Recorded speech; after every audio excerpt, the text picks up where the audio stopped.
Halo semuanya, kembali lagi di Giga Garu Channel. Kembali lagi di hari ini, gue akan melanjutkan pembahasan kita mengenai aerodinamika. Namun kembali hari ini gue akan membahas suatu mobil yang dalam tanda kutip cukup aneh dan cukup di luar konsep. Ya, kalian bisa lihat ini adalah mobil Ferrari dengan nama tipe mobil yaitu Ferrari Purosangue. Ferrari Purosangue ini adalah mobil Ferrari pertama yang Ferrari buat yang di luar konsep mereka. Kita kenal Ferrari adalah mobil sport 2 pintu, mobil hypercar 2 pintu, dan mobil-mobil mereka yang kecil dan mobil-mobil mereka yang tidak praktis, tidak dimuatin oleh banyak orang, dan tidak bisa dipakai oleh banyak orang untuk berpergian jauh. Namun Ferrari Purosangue ini berbeda. Mereka adalah mobil yang dibuat oleh Ferrari dengan menuntut zaman yang semakin berubah, dan mereka membuat ini dengan konsep yang di luar konsep mereka. Kita sekilas dulu mobil ini, Ferrari Purosangue. Purosangue itu adalah mobil Ferrari yang dibuat oleh Ferrari pada tahun 2021 mungkin kurang lebih. Dengan Purosangue itu adalah bahasa Italia yang artinya adalah darah murni. Itu adalah bahasa Italia yang artinya adalah darah murni. Ya, memang cukup kontra dengan dengan konsep mereka yang artinya adalah ditarik dengan bahasa Indonesia itu adalah darah murni. Ya, kita tahu kalau darah murni dari sebuah Ferrari itu adalah mobil kencang, mobil tidak praktis, mobil yang tidak nyaman, mobil yang tidak bisa dipakai oleh banyak orang untuk berpergian jauh, dan pastinya adalah bentuknya tidak besar, yaitu bentuknya lebih ke arah mobil coupe, mobil yang lebih ke arah sports car. Nah, Ferrari Purosangue ini dilahirkan oleh Ferrari pada tahun kurang lebih 2021-an. Tidak terlalu lama ini. Dan ini adalah mobilnya Ferrari Purosangue. Kita lihat dulu spesifikasi engine-nya. Engine-nya Ferrari Purosangue ini memiliki engine yang mirip-mirip dengan Ferrari lainnya, dengan khas ikonik mereka yaitu V12 dengan sudut kemiringan yaitu 65 derajat di sini. Jadi sudut antar bank mesinnya itu adalah 65 derajat dengan kapasitas mesin yaitu 6.500 cc dari Ferrari 812. Nah, ini adalah mesin Ferrari yang diambil dari Ferrari 812. Ya, di beberapa waktu lalu, di beberapa video lalu gue sudah bahas Ferrari 812 Competition. Itu videonya sudah ada. Gue sudah bahas aerodinamika dan desainnya. Bisa kalian cek di deskripsi playlist Ferrari. Dan mesinnya diambil dari Ferrari 812. Outputnya yang dihasilkan itu adalah cukup besar, 725 HP dan 716 Nm, yang dimana Ferrari ini memakai tidak memakai mesin turbo sama sekali. Dia adalah NA naturally aspirated yang diusung di mobil ini, sehingga menghasilkan horsepower yang lebih besar dibandingkan dengan torsinya. Gearbox yang diambil dari F1, katanya sih dari F1, yaitu 8 speed DCT dari F1 yang mempunyai respon transmisi yang sangat baik untuk sebuah mobil Ferrari DCT, dan dia 4-wheel drive, dan dia memiliki suspensi yang cukup di-highlight oleh Ferrari, yaitu adalah Ferrari Active Suspension Technology yang disingkat FAST.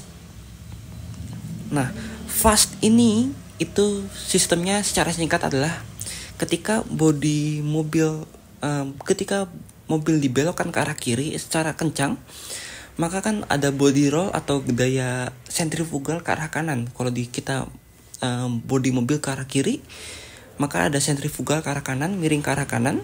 Nah, Ferrari tidak menginginkan hal itu. Ferrari membuat teknologi yang bisa membantu agar mobil tersebut tetap stabil. Jadi ketika mobil dipacu di tikungan atau di tikungan ke kiri atau kanan, sentrifugal itu tidak ada dirasakan oleh penumpang. Itu tidak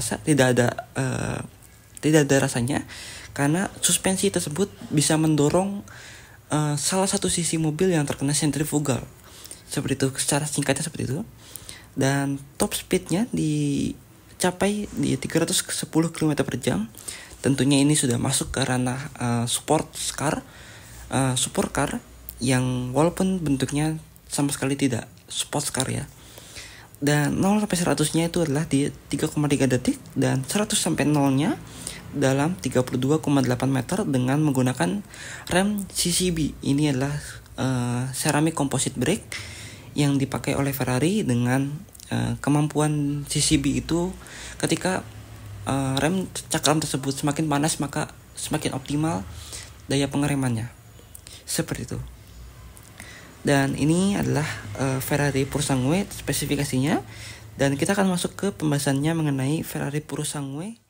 Oke, ini adalah mobilnya dari Ferrari Purosangue. Ya, kita bisa lihat di sini adalah mobilnya. Ya, ini adalah dimensi mobil Purosangue. Dia berbentuk seperti SUV, dia berbentuk tinggi, dan dia panjang mobilnya.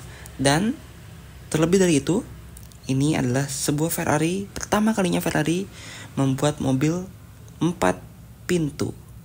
Satu di sini, satu di sini. Jadi ini adalah mobil, gue bisa bilang ini adalah sebuah mobil besar ya. Besar karena Ferrari tidak ingin menyebutkan mobil ini adalah sebuah SUV. Ferrari tidak membuat Ferrari Purosangue adalah sebuah SUV. Karena memang Ferrari Purosangue ini bukanlah sebuah SUV sejati. Mereka membuat Ferrari Purosangue ini dengan dimensi yang lebih kecil, dengan dimensi yang lebih pendek, sehingga tidak masuk ke ranah SUV. Namun Ferrari membuat mobil Purosangue ini dengan nama sebutan, yaitu Ferrari 4-door 4-seater. Jadi namanya itu adalah bukan SUV, yaitu 4-door 4-seater. Nah, ini adalah tipe mobil dari Ferrari Purosangue, yang dimana kita bisa lihat 4-seater berarti hanya ditumpangi oleh 4 orang. Walaupun ini mobil besar, mobil paling besar yang pernah dibuat oleh Ferrari, namun hanya mampu ditumpangi oleh 4 orang saja. Dan ya, 4 orang itu sudah sangat lebih dari cukup. Yang dimana kita tahu Ferrari dimuatin 2 orang saja sudah sangat bagus gitu. Karena ada Ferrari SP1, SP2, Monza itu hanya ditumpangi oleh 1 orang saja, yaitu hanya pengemudinya saja. Dan di luar dari kebiasaan, lagi-lagi ini adalah sebuah Ferrari yang di luar dari konsepnya. Walaupun Purosangue itu adalah artinya darah murni, tapi ya kembali lagi ini adalah tuntutan zaman. Ferrari harus membuat mobil yang cukup praktis. Ya, lagi-lagi ini adalah praktis. Dan dia membuat mobil yang sangat di luar konsepnya. Seperti itu. Nah, gue akan bahas ini seperti biasa. Ferrari Purosangue ini seperti biasa, yaitu dalam 2 part. Part pertama ini di hari ini gue akan membahas bagian depan samping dan perspektifnya dari Ferrari Purosangue ini, bagaimana aerodinamika bekerja dan desainnya. Dan di esok hari di part 2 gue akan bahas bagian belakang dan detail dari Ferrari Purosangue ini. So, kita akan masuk pembahasannya mengenai Ferrari Purosangue di part pertama ini. Ya, ini adalah bagian depannya dari Ferrari Purosangue. Ya, kalau kita lihat bagian depannya ini sangat mirip dan sangat persis mirip dengan Ferrari SF19 Stradale, SF90 Stradale yang juga gue sudah buatkan videonya di beberapa video lalu. Nah, ini adalah salah satu implementasi desain yang dilakukan oleh Ferrari membuat Purosangue ini, terutama di bagian depannya di sini, di area lampunya. Ini sangat persis dengan Ferrari SF90 Stradale, yang dimana di sini kita bongkar pembahasannya. Di bagian sini dia terdapat lampu DRL. Ya, ini adalah lampunya, dan dia ada terdapat lagi di bawah sini. Jadi lampunya dia terpecah, terbagi dua, atas dan bawah.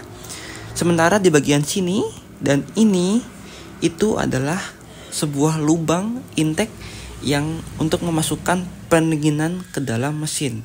Ya, Ferrari Purosangue ini memiliki konfigurasi mesin yang berada di depan, tapi tidak full di depan. Dia lebih ke arah condong mesinnya ke arah bagian belakang mobil, seperti ini contohnya. Nah, jadi mesinnya ini diambil dari Ferrari 812, dari Ferrari lainnya, dan dia berkonfigurasi mesinnya itu adalah front mid engine, yang dimana titik berat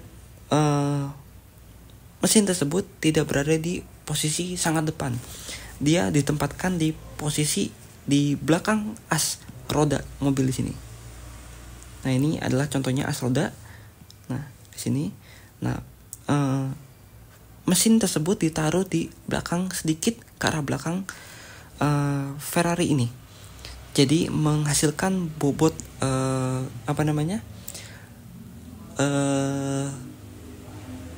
distribusi beban downforce, distribusi beban mesin yang lebih merata, yaitu di 49% di depan dan 51% di area belakang mobil. Jadi distribusi bebannya lebih merata di Ferrari Purosangue ini, sehingga menghasilkan kestabilan yang lebih baik, seperti itu. Nah, untuk di bagian depan sini, tadi kembali lagi, di sini ada bagian lubang, di sini ada juga bagian lubang yang dialirkan untuk ke bagian belakang ke dalam mesin. Nah, di sini dia bukan lubang, di sini lebih ke area panel yang menyatu dengan DRL ya. Di sini ada kamera 360 dan lain sebagainya. Dan di bawahnya di sini dia terdapat baru intake lubang yang sangat besar di sini, dan di sini juga lubang yang sangat besar di sini. Nah, di sini baru area dari lampunya lagi di sana. Nah, di sini di bawah sini dia juga terdapat lubang yang cukup besar untuk memasukkan udara ke dalam mesin tersebut. Ya, kita masuk ke aerodinamikanya di sini. Kita lihat dari sampingnya ya, perspektifnya. Jadi dilihat dari samping, moncong dari hidung dari Ferrari Purosangue ini sangat lancip. Ya, diambil lagi juga dari konsep basisnya dari SF90 Stradale, yang dimana moncong atau hidung dari Ferrari Purosangue ini dia cukup lancip sehingga menghasilkan aerodinamika yang lebih aerodinamis, membelah angin untuk mendistribusikan angin tersebut dapat langsung naik ke atas mobil di sini, atau turun ke bagian bawah mobil di sini, masuk ke bagian air dam di sini. Jadi air dam ini akan menerima angin secara langsung dari depan di sini, atau menerima tumpahan angin, buangan angin dari moncong di sini, seperti itu. Nah, kita lihat tekukan garisnya di sini ya. Di sini dia bisa memberikan secara spesifik area angin di sini untuk didistribusikan ke arah samping mobil di sini. Nah, lubang tadi di sini dia akan menerima angin secara langsung direct dari depan di sini, dan dia akan menerima angin secara langsung. Begitu pula di bagian di sini, air dam di sini dia akan menerima angin secara langsung. Dan kalau kita lihat dari sisi detailnya ya, sebentar, di bagian bawah situ dia terdapat kontur yang cukup unik di bagian sini. Jadi dia ada mulut ada mulut yang mengcovering seperti bibir ya, mengcovering air dam tersebut untuk di area sini. Nah, ini akan memberikan airflow tersebut masuk ke bagian samping mobil di sini dan masuk ke bagian air dam di sini. Seperti itu. Jadi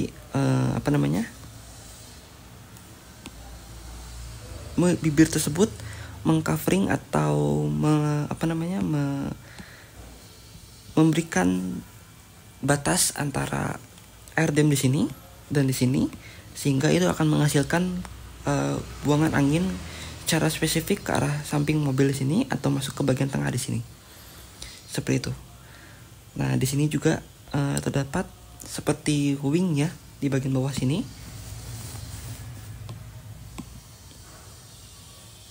Sebentar. Jadi ada seperti di sini, dia akan memberikan airflow tersebut secara spesifik ke bagian dalam di sini, seperti itu. Nah, di sini juga memberikan airflow tersebut langsung masuk ke bagian dalam sini. Jadi sebenarnya cukup sulit untuk dilihat, tapi gue akan bahas sesederhana mungkin untuk Ferrari Puro Sangue ini.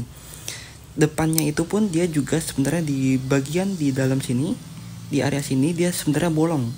Sebentar gue akan cari gambar dulu. Jadi sebenarnya di bagian situ dia terdapat lubang yang mengalirkan udara tersebut dapat mengalir ke bagian luar roda di sini. Jadi sebenarnya di bagian di balik area putih di sini dia sebenarnya berlubang, dan lubang di situ untuk mengalirkan airflow tersebut, udara masuk ke bagian celah di sini dan keluar di sini. Nah, di situ untuk memberikan daya buangan turbulensi yang dihasilkan oleh roda depan di situ. Di sini gue mungkin akan sediakan foto di sini ya. Nah, di sini kalian bisa lihat. Jadi ada ada seperti celah di sini, dan udara masuk ke bagian sini. Yang di sini dia dibuang untuk memberikan daya buangan untuk menghindari udara turbulensi yang dihasilkan oleh roda tersebut. Nah, di sini kita bisa lihat, di sini juga dia bisa memasukkan angin di area di sini, dan akan dimasukkan ke bagian dalam mobil di sini, seperti itu.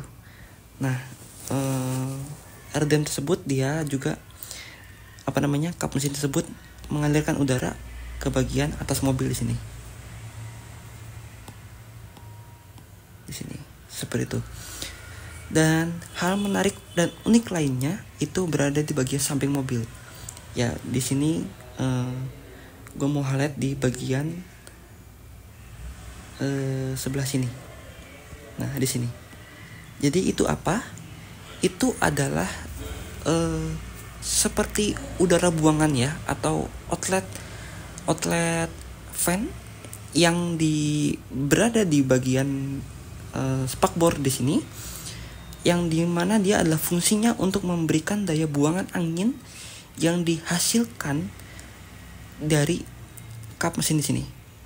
Jadi kalau kalian bisa lihat di sini tuh sebenarnya terdapat kontur yang spesifik masuk ke bagian yang area lubang hitam di sini.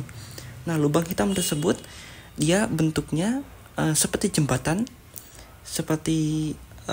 jembatan di sini yang menghasilkan bawahnya itu adalah fan atau lubang buangan yang bentuknya seperti ini. Dia membuang udara dari kap mesin di sini, dan dia akan dibuang ke sini. Seperti itu. Jadi memanfaatkan aerodinamika dari kap mesin yang dibuang ke bagian samping mobil di sini untuk melakukan aerodinamika yang lebih aerodinamis dan lebih efisien. Seperti itu. Dan kita akan beralih ke bagian sampingnya. Nah, ini adalah bagian sampingnya dari Ferrari Puro Sangue, yang dimana dia bukanlah sebuah SUV, tetapi sebuah 4-door 4-seater. Tapi lebih tepatnya mungkin lebih ke arah SUV coupe ya, karena atap belakangnya dia lebih landai di sini. Seperti itu. Nah, ini adalah bagian sampingnya. Jadi udara tersebut dapat langsung naik ke atas sini, dan yang di kap mesin dia bisa langsung dibuang di area sini. dan akan naik ke sini. Seperti itu. Jadi udaranya sangat lebih aerodinamis. Oh ya, walaupun ini adalah sebuah SUV, tetapi Ferrari ingin membuat, walaupun mereka membuat sebuah SUV, tetapi tidak meninggalkan ciri khas desain dan aerodinamika yang lebih efisien, seperti itu.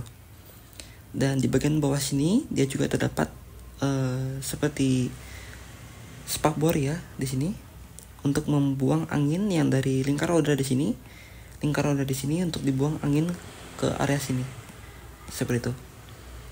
Dan ya, itu dia dari Ferrari Purosangue untuk bagian part pertama ini. Dan untuk detailnya bisa kalian lihat dan cek di part 2 di esok hari, di mana gue akan bahas itu untuk bagian belakang dan bagian samping detailnya.